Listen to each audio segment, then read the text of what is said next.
तो hello guys, कैसे हो आप सभी लोग। Welcome back to another video. मेरा नाम है Shivang Pathak and I hope you are all doing really well. This video is specially for the students who are aiming for CA foundation September 2025 attempt. I know video आने में थोड़ा सा time हो गया है, मतलब मैंने बोला था 3-4 दिन में आ जाएगी, बट 10 से 12 दिन शायद उससे भी ज़्यादा हो गए, क्योंकि फैमिली फंक्शंस थे और बैकलॉग्स वगैरह बहुत सारे क्रिएट हो गए थे। मैंने इसके बारे में पोस्ट भी डाला था, तो प्लीज़ थोड़ा सा कोऑपरेट कर लो।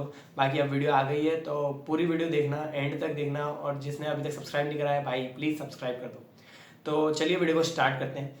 सबसे पहले मैं बताना चाहूँगा कितने हमारे पास महीने बचे हैं। अप्रॉक्स हमारे पास 4 महीने बचे हैं। सितंबर का महीना हम काउंट नहीं करेंगे, अप्रैल का महीना ऑलमोस्ट खत्म हो चुका है। मई, जून, जुलाई, अगस्त 4 महीने हैं। क्या 4 महीने इनफ होते हैं?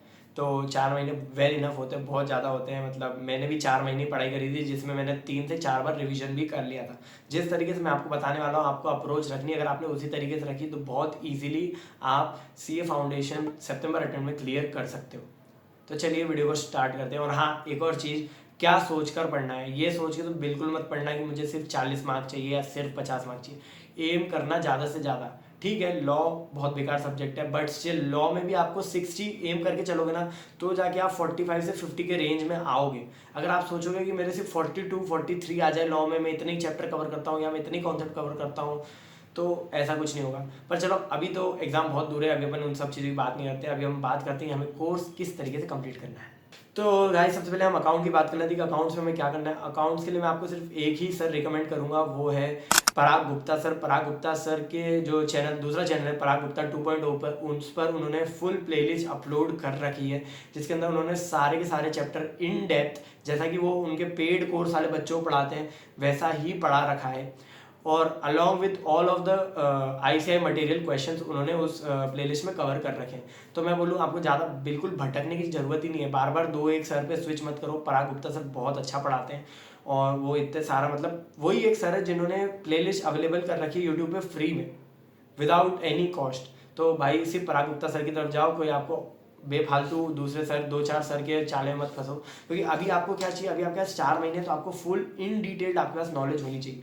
और उसके साथ आपको क्या करना है, आपको मैं बता रहा हूँ। सुबह अगर आप अकाउंट्स लेके बैठ रहे हो, तो मेरा अकाउंट्स अच्छा था तो मैं जनरली 1.5 से 2 घंटा ही देता था। 2 घंटा मान के चलो, मैं एवरी डे उसे देता था, क्योंकि अकाउंट्स एक बड़ा सिलेबस है अकाउंट्स का, तो हमें एवरी डे पढ़ना पड़ेगा अकाउंट्स को। तो मैं 2 घंटा देता था।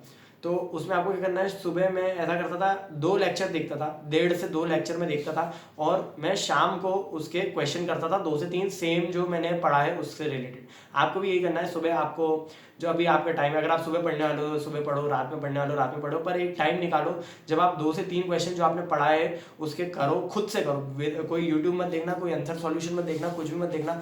खुद से डायरेक्ट जाके सॉल्व करो और फिर आंसर मैच करो, क्या गलती करी क्या करी, और ये करो। और अगले दिन जब आप नई यूट्यूब उनकी वीडियो चालू करने जा रहे हो, तो आपने जो कल पढ़ा वो रिवाइज करो। ज़्यादा से ज़्यादा 5 मिनट लगेंगे आपको रिवाइज करने में, और आपको ज़्यादा लेक्चर नहीं देखना है, 1 से 1.5 लेक्चर ही देखना है। गाइस, दूसरी हम बात कर लेते हैं लॉ की। तो लॉ के लिए मैं आपको रिकमेंड करना चाहूँगा CA शांतम गुप्ता सर और गुरप्रीत सर। बस इनमें यह है कि इनके कोई से भी ऐसे इन डेप्थ डिटेल वाले जो रहते हैं ना, एकदम जो पेड कोर्सेज वालों को मिलते हैं वैसे अवेलेबल नहीं है, बट इनके बहुत सारे वन शॉट्स अवेलेबल हैं। मैंने खुद ने वन शॉट से ही पढ़ा है। पर मैं गलती क्या करता था, जैसे कि मेरे को पता है ऐसा कोई सा एक प्रोविजन अगर मैं मान लो मैंने गुरप्रीत सर का पढ़ा और मुझे समझ नहीं आया, तो मैं 4 सर घूम लेता था। तो फिर मुझे जिसका समझ आता था मैं उसके साथ टिकता था, फिर मुझे उसका जो समझ नहीं आता फिर मैं सर चेंज करता था। तो आपको ये चेंज नहीं करना है, आपको एक ही सर से पढ़ना है। ज़्यादा से ज़्यादा 2 सर फॉर, ऐसा कि मान लो ये वाला प्रोविजन समझ नहीं आया तो आपने सिर्फ उस प्रोविजन के लिए दूसरे सर को रेफर करा, बाकी आप उसी सर से, मतलब आपको पूरा इन डिटेल पढ़ना है। अब मैं कैसे पढ़ता था, तो मैं ऐसे पढ़ता था जैसे कि वन शॉट मैंने देखा, तो वन शॉट में पूरा नहीं देखता था। वन शॉट में मैं जैसे कि देखता था कि वन शॉट उनका 1 घंटे का है, 1 घंटे में उन्होंने मान के चलो 10 सेक्शन कवर करवा रखे हैं, तो मैं 10 में से 5 सेक्शन पढ़ता था, 5 सेक्शन उनके देखता था। उनके देखने के बाद मैं बुक में से रीडिंग मारता था, बुक में से रीडिंग मारने के बाद उनको बाय हार्ट रट्टा मारता था। सीधी बात, मैं हर दिन सेक्शन का रट्टा मारता था। अब रट्टा मारता था और कितना याद रहता था, दोनों अलग चीज़ें। मैंने आज रट्टा मारा है, मैं कल तक छोड़ो, मैं शाम तक भूल जाता था। और भूलना जरूरी है भाई, अगर तुम नहीं भूल रहे हो तो तुम भाई पागल आदमी हो। लॉ में भूलना जरूरी है। तो ऐसा था। तो मैं ऐसे ही करता था, जैसे कि वन शॉट था तो वन शॉट में 4-5 उनके सेक्शन देख के फिर उनकी अच्छी खासी रीडिंग लेके रट्टा मार के वो लॉ को बंद कर देता था। वहाँ पर एक सिस्टमेटिक मैंने बना रखा, मतलब ऐसा कुछ सिस्टमेटिक नहीं बना रखा था, पर एक सोच रखा था कि हाँ इतना टारगेट करने के बाद ही मेरे को लॉ बंद करना है, ऐसा मेरा था। और क्या बोलते हैं, जब रात में मैं बैठता था तो रात में जब मैं अकाउंट से क्वेश्चन कर लेता था, अकाउंट से क्वेश्चन करने के बाद मैं लॉ का रिवीजन करता था जो मैंने दिन भर में पढ़ा है, फटाफट से माइंड मैपिंग करने की कोशिश करता था। जैसे आंख बंद करके आपको बस मन में सोचना है सेक्शन 105 में, हिंदी में भी सोच लो कोई दिक्कत नहीं है कि सेक्शन 105 में वो होता था, 106 में ये होता था वगैरह वगैरह।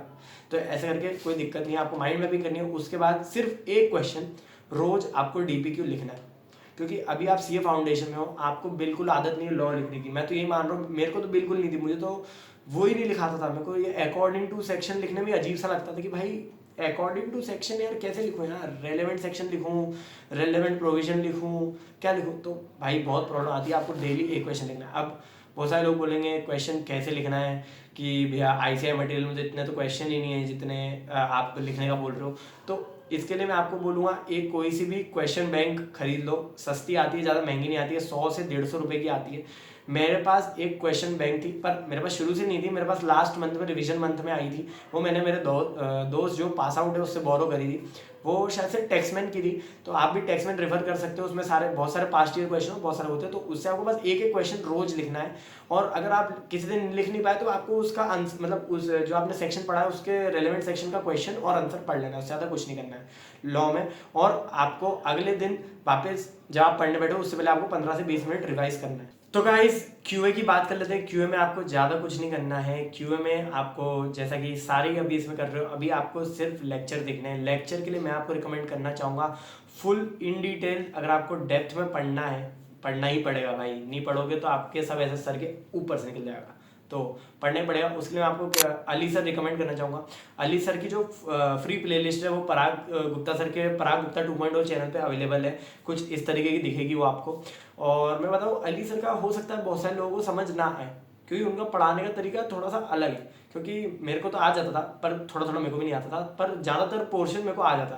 पर आप उन्हें रेफर कर सकते हो, वो अच्छा पढ़ाते हैं। और मेन बात बताऊँ, वो बहुत सारी शॉर्टकट ट्रिक्स बताते हैं जो बहुत ज़्यादा प्रैक्टिकली आप अप्लाई कर सकते हो, बहुत ज़्यादा शॉर्टकट ट्रिक्स। देखो आपको सारे सर बताएंगे। मैंने जब रिवीजन टाइम में वन शॉट देखता था, वो भी बताते थे, पर अली सर ने कुछ एक्स्ट्रा बता रखी थी कि जो क्या बोलते हैं वन शॉट वाले सर है वो फुल थोड़ा सा डिटेल में आंसर कर रहे होते, तो मैं यहाँ पे वो अली सर की शॉर्टकट ट्रिक करके जल्दी से आंसर निकाल लेता था। तो अली सर के लिए आपको फुल इन डिटेल पढ़ना है तो आप अली सर के लिए जा सकते हो। पर अगर कभी बाई चांस आपको कोई सा चीज़ समझ नहीं आए अली सर की, तो आप अनुराग चौहान सर को हमारे PW के प्रेफर कर सकते हो, वो भी उनके वन शॉट्स को प्रेफर कर सकते हो, वो भी बहुत अच्छा पढ़ाते हैं। देखो अली सर अच्छा पढ़ाते हैं, बस हो सकता है आपको थोड़ा बहुत समझ ना आए। आपको इसमें भी सेम चीज़ करनी है, आपको पढ़ने बैठना है, सुबह के टाइम, शाम के टाइम, रात के टाइम, जब भी आप पढ़ते हो आपका टाइम टेबल आपके हिसाब से बनाना है, आपके ऊपर कोई रेस्ट्रिक्शन नहीं है। जब भी आपका पढ़ने का मन करे पढ़ो। उसके बाद आपको शाम को उसके कम से कम 20 से 25 क्वेश्चन मतलब करना है सोने से पहले। हो सकता है कुछ काम आ गया हो सकता है बाहर जाना आ गया हो। देखो MCQ क्वेश्चन करना कोई बड़ी बात नहीं होती है। आप ऐसे लेटे लेटे भी ऊपर मोबाइल स्क्रॉल करते करते आराम से मन में भी, या फिर बाजू में ऐसे कैलकुलेटर लेके ऐसे करके आप कर सकते हो। तो आपको आपकी हैबिट बना लेनी है कि हाँ मेरे को सोने से पहले मिनिमम 20 क्वेश्चन करना है। और आपको ज़्यादा से ज़्यादा मैं बताऊँ रिवाइज करने में क्वांटिटेटिव एप्टीट्यूड में 15 से 20 मिनट ही लगेगा। और अगले दिन पढ़ने से पहले फिर आपको वही रिवाइज करना है, आपको कुछ एक्स्ट्रा ऑर्डिनरी नहीं करना है। हाँ बस आपको ये करते रहना है कि आपको जो मेन चैप्टर है अच्छे से फोकस करना है। क्योंकि देखो बहुत सारी चीज़ें होगी जो आपके सर के ऊपर से जाएगी, जो मेरे भी ऊपर से गई थी, मैं बहुत एंड टाइम पे छोड़ के गया था। पर अगर आप शुरू से अच्छे से कमांड बनाए रखोगे सारे चैप्टर्स पे, तो आपको कोई से भी चैप्टर एंड में छोड़ने की जरूरत ही नहीं पड़ेगी। और ये सोचना भी नहीं है कि एंड में छोड़ना है, क्योंकि छोड़ोगे ना तो भाई पहले ही तुम्हारे 40 लाने के चांसेस कम है, ऊपर से तुम चैप्टर छोड़ के जा रहे हो तो और 40 आ पाएंगे क्या। तो भाई चैप्टर बहुत कम ही छोड़ो तो ही अच्छा है। QA में मैं बस आपको एक ही चैप्टर बोलना चाहूँगा, वो आप छोड़ सकते हो, वो है हमारा शायद से वो डिफरेंशियल और कैलकुलस। मैंने ना वो डे 1 पे पढ़ा, मैंने ना वो डे 100 पे पढ़ा, मैंने वो चैप्टर बिल्कुल छुआ भी नहीं, मैंने उसका पेज नंबर भी आज तक नहीं देखा होगा। तो वो आप भी मत पढ़ना अगर आप एक नॉन मैथ्स बैकग्राउंड से हो। पर अगर आप 90+ टारगेट कर रहे हो तो वो चैप्टर भी आपको पढ़ना ही पड़ेगा। और बस इससे ज़्यादा आपको क्यूए में कुछ नहीं करना है यार, मैं बता रहा हूँ। बहुत सारे लोग पैनिक करते हैं कि क्यूए में क्या करे ये करे वो करे। तो अगर आपको बहुत ज़्यादा डर लगता है तो आप इसके लिए भी एक कोई सी क्वेश्चन बैंक खरीद लो जिसके अंदर बहुत सारे MCQ past year question paper करा रखे हो। पर आपको उसकी कोई चिंता करने की जरूरत नहीं है। जैसे आपका कोर्स खत्म होगा मैं आपको बताऊंगा बहुत प्यारी टेस्ट सीरीज जो आपको कम से कम 3000 to 3500 क्वेश्चन आपको करवाएगा। तो आपको क्वेश्चन प्रैक्टिस की तो चिंता ही नहीं लेनी है। अभी जो आपको इन 4 महीने में काम करना है, 4 महीने नहीं, आपका मैं बताऊं आपका मोटा मोटा जो कोर्स है ना, आपकी एग्जाम के 1.5 महीने पहले खत्म हो जाना चाहिए। ये आपको टारगेट लेके चलना है। 1.5 महीने पहले का अगर आप टारगेट लेके चलोगे तो थोड़ा सा ऊपर नीचे भी हुआ तो भी आपका 1 महीने पहले एटलीस्ट कोर्स खत्म हो जाएगा। और कोर्स खत्म होने से मतलब ये नहीं कि आपने सारे यूट्यूब पे लेक्चर की वीडियो देख डाली, उसका मतलब कोर्स खत्म नहीं होता है। कोर्स खत्म का मतलब आपको एक्चुअली सारे चैप्टर की नॉलेज है। हाँ, ये नहीं कह रहा कि आपको सारे चैप्टर रटे होंगे, पर आपको सारे चैप्टर की नॉलेज है कि आप देखो तो आपको एटलीस्ट याद है कि हाँ मैंने ये पढ़ा था। तो आपको इस टाइप से कोर्स खत्म करना है। आप अपने क्यूए में रेशियो प्रोपोर्शन पे जाओ बहुत टाइम बाद तो आपको याद है कि हाँ इसमें ऐसा करना था। आप लॉ में पीछे जाओ तो आपको याद है हाँ इस सेक्शन में सर ने वो वाला एग्जाम्पल दिया था, तो आपको ऐसे पढ़ना है। तो गाइज लास्ट में हम इको की बात कर लेते हैं। इको के लिए भी एक सॉलिड सर है जो है हमारे पराग गुप्ता सर। उनकी फ्री प्लेलिस्ट अवेलेबल है इन डिटेल इन डेप्थ। जो मैंने मेरे नोट्स है, जो मेरे ईगो के नोट्स जो मैंने प्रोवाइड कर रखे मेरे टेलीग्राम चैनल पे, जो बहुत सारे मई अटेम्प्ट वालों ने डाउनलोड करें और उन्हें अच्छे भी लगे, वो सारे नोट्स मैंने पराग गुप्ता सर से बनाए हैं। तो आप ये मत सोचना कि मैं टेलीग्राम चैनल पे जाके नोट्स डाउनलोड कर लूँ। जाओ उनके पूरी प्लेलिस्ट से, वो बहुत अच्छे नोट्स बनाते हैं और बहुत जो क्या बोलते हैं कंसाइज नोट्स रहते हैं जो बहुत एग्जाम टाइम पे काम आते हैं, इस टाइप के नोट्स बनाते हैं। तो आपको इको के लिए सिर्फ उनके पास ही जाना है और किसी के पास नहीं जाना है। अभी आपका काम है सिर्फ कोर्स अच्छे से इन डिटेल इन डेप्थ समझ के कंप्लीट करना। अभी आपको इससे कोई लेना देना नहीं होना चाहिए कि मेरे को रिवीजन पे क्वेश्चन प्रैक्टिस कहाँ से करनी है, MCQ प्रैक्टिस कहाँ से करनी है, ये सब कहाँ से करना है। आपको इसका कुछ वो नहीं होना चाहिए। बस आपको ये करना है, इको में आपको ज़्यादा कुछ नहीं करना है। इको आपको दिन में मुश्किल से 1 से 1.5 घंटा ही पढ़ना है, ठीक है। उसमें आपको सुबह जब भी आप पढ़ते हो, अगेन सुबह रात में डजेंट मैटर, तो आप जब भी पढ़ते हो आपको अपना लेक्चर देखना है। मैं इसमें भी सेम वही करता था, 1 से 1.5 घंटे, 1 से 1.5 या फिर 1 से 2 या फिर 1.5 घंटे तक के लेक्चर में देखता था, ठीक है। तो 1.5 घंटे तक का मैं लेक्चर डेली देखता था। डेली देखने के बाद उसको रात में सोने से पहले एटलीस्ट आपको 20 मिनट में वो रिवाइज हो जाएगा, उससे ज़्यादा आपको टाइम नहीं लगेगा। और आपको जो करना है इको में, आपको करना है क्यूमुलेटिव रिविजन्स। इको में भी और लॉ में भी आपको क्यूमुलेटिव रिविजन्स करने हैं। क्या होते हैं क्यूमुलेटिव रिविजन्स? क्यूमुलेटिव रिविजन्स का मतलब जैसे कि फॉर एग्जांपल लॉ में हमारा सेल्स ऑफ गुड्स एक्ट खत्म हुआ, तो आप रोज तो रिवीजन कर ही रहे थे जो आपने पढ़ा उसका। पर अब क्या करना है, जैसे आपका खत्म हुआ ना, तो उसके बाद आपको वापस से पूरे चैप्टर का एक रिवीजन लेना है। आधे घंटे से 1 घंटे, शायद से 1 से 1.5 घंटा लगेगा, 2 घंटा लगेगा। एक छोटा छोटा ऊपर से रिवीजन लेना है हिंदी में, अपने मन में माइंड मैपिंग करनी कि इस सेक्शन में ऐसा हुआ था, इस सेक्शन में ऐसा हुआ था। अब 1 हफ्ते बाद आपको फिर सेल्स ऑफ गुड्स एक्ट लेना है, संडे के दिन आपको फिर वापस से वही पढ़ना है। बहुत बोरिंग लगेगा, पता है आपको आता है, उसके बाद आप वापस से पढ़ रहे हो, बहुत बोरिंग लगेगा, बट स्टिल उसके आपको फिर 2 हफ्ते छोड़ के 2 हफ्ते के बाद जो संडे आएगा उसमें आपको फिर से वो पढ़ना है। The same thing you have to do in economics. आपको ये लॉ में भी करना है और इकोनॉमिक्स में करना है, और इससे ज़्यादा आपको कुछ नहीं करना है। अभी मैं बताऊँ आपका कोर्स, आपका देखो, फर्स्ट ऑफ ऑल आपका टारगेट होना चाहिए कि आपका 1.5 महीने पहले, एग्जाम के 1.5 महीने पहले, एग्जाम हम ये मान के चल रहे हैं 1 सितंबर को है, तो 1 सितंबर से 1.5 महीने पहले आपका कोर्स कंप्लीट हो जाना चाहिए। या आपको आपका टारगेट है, हो सकता है थोड़ा बहुत ऊपर नीचे हो जाए, हो सकता है 1 महीने में हो, पर आपको 1.5 घंटे का एटलीस्ट टारगेट लेके चलना है। तो आपको 1.5 घंटे में इनफ 3 से 4 बार रिवीजन, बहुत ज़्यादा क्वेश्चन प्रैक्टिस, बहुत ज़्यादा राइटिंग प्रैक्टिस आप कर सकते हो उस रिवीजन टाइम में, ठीक है। अब जैसे कि मैं खुद एक एवरेज स्टूडेंट हूँ, तो एवरेज स्टूडेंट को क्या पता है, जब मैं ऐसे खुद मैं किसी और से सुनता था कि 1.5 महीने पहले रिवीजन करने के बाद 4-4, 5-5 बार मेरे को रिवीजन करना रहेगा रिवीजन टाइम में। कैसे करूँगा 4-4, 5-5 बार रिवीजन? मेरे को एक बार कोर्स खत्म करने में 3 से 4, 3.5 महीने लगे। तो उसमें क्या रहता था कि मैं आपको बताऊँ क्या रहता है कि जब आप पहली बार कोर्स पढ़ रहे हो, आपको एक चैप्टर करने में शायद से 9 से 10 दिन लगेंगे। जब आप उसका पहला रिवीजन करोगे शायद से आपको 2 दिन लगेंगे। आप तीसरा रिवीजन करोगे आपको 4 घंटे लगेंगे, चौथा रिवीजन करोगे 2 घंटे लगेंगे, 5वां रिवीजन करोगे 1 घंटा लगेगा। That's how it goes. ये तो मैं आपको एक बता रहा हूँ, हो सकता है आपका चैप्टर जो आपको करने में 2-3 दिन लगा हो, वो आपको और कम रहता है इसी टाइम, तो बहुत इजीली आप 4 से 5 रिवीजन हर सब्जेक्ट में कर पाते हो। गाइस थोड़ी सी और बात कर लेते हैं स्टडी टाइम टेबल के। बहुत सारे कमेंट्स आए थे मैं कितने घंटे पढ़ता हूँ, ये नहीं वो फलाना ढिमकाना। तो भाई कितने घंटे मैं पढ़ता हूँ वो मैटर नहीं करता है, कितने घंटे आप पढ़ते हो, कितने घंटे आपको, जैसे कि आप बहुत ज़्यादा बोलो आपको समझ नहीं आता है, बहुत लेट समझ आता है, या फिर आप बहुत ज़्यादा क्विक आप उसे ग्रास्प नहीं कर पाते हो कॉन्सेप्ट्स को, तो आपको थोड़ा सा ज़्यादा टाइम इन्वेस्ट करना पड़ेगा। अगर आप कोई ग्रास्प कर पाते हो, बहुत जल्दी समझ जाते हो, बहुत आपको ज़्यादा टाइम तक के लिए वो रिटेन रहता है जो आपने पढ़ा है, तो आप कम टाइम भी दे सकते हो।